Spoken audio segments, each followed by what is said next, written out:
તો આજે તો મેં બનાવ્યા હતા મસ્ત ચીઝ બોલ્સ અને તેની સાથે સાથે બનાવ્યા હતા સીરીફુલાના ભજીયા. So hello, good morning guys. આજે તો મેં સવારમાં બહુ જ ખુશ હતી કેમ કે આજનું મોસમ બહુ જ મસ્ત હતું ને આજે મેં ચીઝ બોલ્સ બનાવવાની હતી અને તે સવારે નહીં સાંજે બનાવ્યા હતા અમે. તો આજે મારી દીદી અને મારું બિલકુલ બી રોટલી શાક ખાવાની ઈચ્છા નહીં હતી, તો દીદી લઈ આવી સાદું ખમણ 50 રૂપિયાનું. તો મેં નાઈને પછી બેઠી ને કટ કરવા માટે કેમ કે મારા સિવાય ખમણ તો અહીંયા કોઈ વઘારે જ નહીં ને બહુ દિવસથી ખમણ ખાવાની ઈચ્છા થતી હતી, તે આજે પૂરી થઈ જશે મસ્ત. તો પહેલાં તો ખમણને મસ્ત નાના નાના પીસમાં મેં કટ કરી લીધા. કટ કરીને પછી પહેલું ખમણ તો મારા મોઢામાં જ જતું હશે. પછી મેં ફટાફટ ખમણ વઘારી નાખ્યું અને સાઈડમાં કાંદા બી કાપ્યા હતા ને મરચાં આવ્યા હતા એ બી સાઈડ પર મૂક્યા અને પછી મસ્ત ઉપરથી સેવ નાખી દીધી. તો રેડી છે આપણા મસ્ત ટેસ્ટી ખમણ. આમાં એક જ કમી હતી ધાણાની, પણ ધાણો મને ઉપરથી ભાવે નહીં એટલે મેં નાખું જ નહીં. પછી અમે બધાએ સાથે નાસ્તો કરી લીધો. નાસ્તો કરીને થોડી વાર આરામ કરીને પછી મેં બનાવવા બેઠી હતી કઢી, કેમ કે આ ઘરમાં મારા સિવાય કોઈ સારી કઢી બનાવે જ નહીં. એમ મતલબ બનાવે પણ મારે જેવું કોઈ નહીં બનાવે. મેં ખુદ મારી તારીફ કર્યા કરું પણ મેં સાચું સારું ખાવાનું બનાવું ગાઈસ. તો આપણી બેસન અને ટામેટાવાળી કઢી છે એકદમ તૈયાર ને એનામાંથી એટલી મસ્ત સ્મેલ આવતી હતી ને મને તો અત્યારે જ ખાવાની ઈચ્છા થતી હતી. અત્યારે જ ખાવાની ઈચ્છા થઈ એટલે મેં ભાત સાથે ખાઈ જ લીધું. પહેલાં તો જમતા મારી ફ્રેન્ડ ખુશલીનો ફોન આવ્યો કે આપણે જઈએ વલવાળા, થોડુંક કામ છે એટલે. તો મેં મસ્ત રેડી થઈ ગઈ કેમ કે મેં ગમે ત્યાં જવા રેડી તો થઈ જ જાઉં. તો ખુશ્બુ લોકો આવ્યા એટલે અમે નીકળી ગયા વલવાળા જવા. ને વલવાળા એટલે બુટવાળાની આસપાસ જવાના છે. તો પહોંચી ગયા હતા અમે બુટવાળા વલવાળાવાળા રસ્તે ને અહીંયા અમારું તો કંઈ કામ નહીં હતું પણ અમે ફાલતુ ના આવી રહી એમ. અમારી ફ્રેન્ડનું કામ હતું તે કામ પતાવીને પછી અમે જવા લાગ્યા ઘરે, પણ ઘરે જતાં અમને નડ્યો વરસાદ બી એવા ટાઈમ આવે કે આપણે રેનકોટ એવું કંઈ લાવ્યા જ નહીં હોય. પછી અમે એક ઝાડ નીચે ઊભા રહી ગયા હતા પણ વરસાદ બહુ ખતરનાક આવતો હતો. તો વરસાદ બંધ થયો એટલે પછી અમે જવા લાગ્યા ઘરે ને ખુશલી લોકો મને ઉતારીને જતા રહ્યા એ લોકોના ઘરે.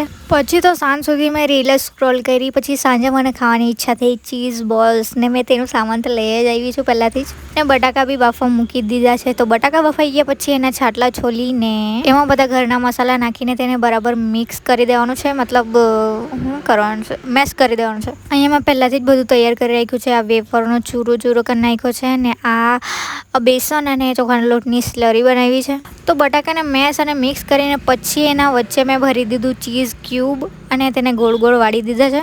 ને હવે એને ડીપ કરવાનું છે આપણે આ સ્લરીમાં અને એના પછી એ વેફરમાં.